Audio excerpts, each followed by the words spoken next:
Hello guys, welcome to ఎస్పిలో channel. నేను egg rice చేశాను. సింపుల్ అండ్ ఈజీగా అండ్ ఇంట్లో ఉన్న ఇంగ్రీడియంట్స్ యూస్ చేసుకుని మాత్రమే చేశాను.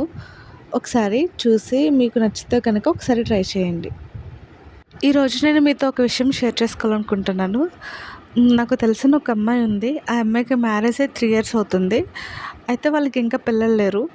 అయితే ఆ అమ్మాయి నాతో చెప్పుకొని బాధపడుతూ ఉంటుంది. ఏంటి అంటే వాళ్ళ హస్బెండ్ తనని సరిగ్గా పట్టించుకోరంట. అండ్ తనకి టైం ఇవ్వరంట. అండ్ ఎప్పుడు కూడా జాబ్ విషయంలో ఎప్పుడు బిజీగా ఉంటారంట. సో, ఎప్పుడైతే ఇలా వాళ్ళ హస్బెండ్ కేర్ చూపించట్లేదు, లవ్ చూపించట్లేదో ఈ అమ్మాయి మనసు కూడా విరిగిపోయింది.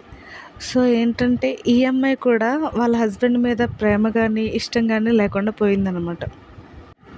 ఎందుకంటే ఒక ఆడపిల్ల తన పేరెంట్స్‌ని, తన ఇంట్లో వాళ్ళందరినీ వదిలిపెట్టి ఒక అబ్బాయిని నమ్మి తనతో వచ్చిందంటే ఆ అమ్మాయి కొన్ని ఎక్స్‌పెక్టేషన్స్ ఉంటాయి.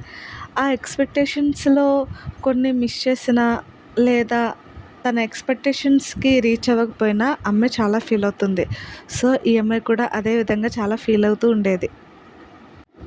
ఇక్కడ అబ్బాయిది కూడా ప్రాబ్లమ్ అని చెప్పలేము. ఎందుకంటే అబ్బాయికి అప్పుడే బాధ్యత వస్తుంది కాబట్టి అబ్బాయి కూడా తన వైఫ్‌ని చూసుకోవాలని, లేదా తన ఫ్యూచర్‌లో తన పిల్లల్ని చూసుకోవాలని అలా కష్టపడుతూ ఉండొచ్చు. కాకపోతే అమ్మాయికిచ్చే టైం అమ్మాయికి కూడా ఇవ్వాలి కదా! ఇలా వాళ్ళ మ్యారేజ్ అయ్యి 3 ఇయర్స్ అవుతుంది గానీ, వాళ్ళ మధ్య ఎటువంటి లవ్ కానీ, ఎటువంటి బాండ్ కానీ, ఎటువంటి మెమరీస్ కూడా వాళ్ళ మధ్య లేవు. ఇంకా ఈ అమ్మాయికి కూడా చాలా విరక్తి పుట్టేసింది. తన లైఫ్ మీద, తన మ్యారేజ్ లైఫ్ మీద, తన హస్బెండ్ మీద.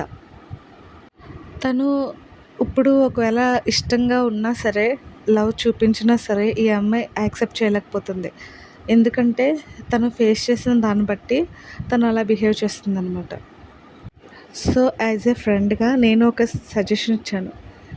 తనకి లవ్ లేదు, ఇష్టం లేదు అని అనుకునే బదులు నువ్వు ఇష్టం పెంచుకో ఇప్పటి నుంచి. తను ఏం చేసినా సరే యాక్సెప్ట్ చేస్తూ ఉండు.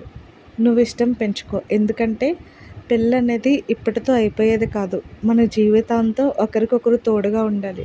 ఓకే. స్టార్టింగ్ ఒక 3, 4 ఇయర్స్ తను కష్టపడి మనీ ఎర్న్ చేసుకుందాం అనుకుంటున్నారేమో. తర్వాత మీరిద్దరే మంచిగా ఉంటారు. సో, కాబట్టి ఇక నుంచి నువ్వు తనని ఇష్టంగా చూడడం మొదలుపెట్టు అని చెప్పాను. మార్పు నీలో నుంచే రావాలి. ఎలా అంటే నువ్వు చూపించే ఆ ప్రేమకి తను కూడా ఇంకా ఎన్నాళ్ళు నేను తనని ప్రేమించాలి. నేను తనని బాగా చూసుకోవాలి. నా నా గురించే కదా ఆ అమ్మాయి వాళ్ళ పేరెంట్స్‌ని వాళ్ళందరిని వదులుకొని వచ్చింది.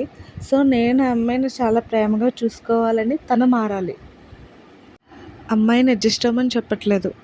అబ్బాయిని కూడా తనలోకి మార్చుకోమని చెప్తున్నాను. ఓకేనా? ఈ వీడియో గనుక నచ్చితే లైక్ చేయండి, షేర్ చేయండి. Thank you for watching.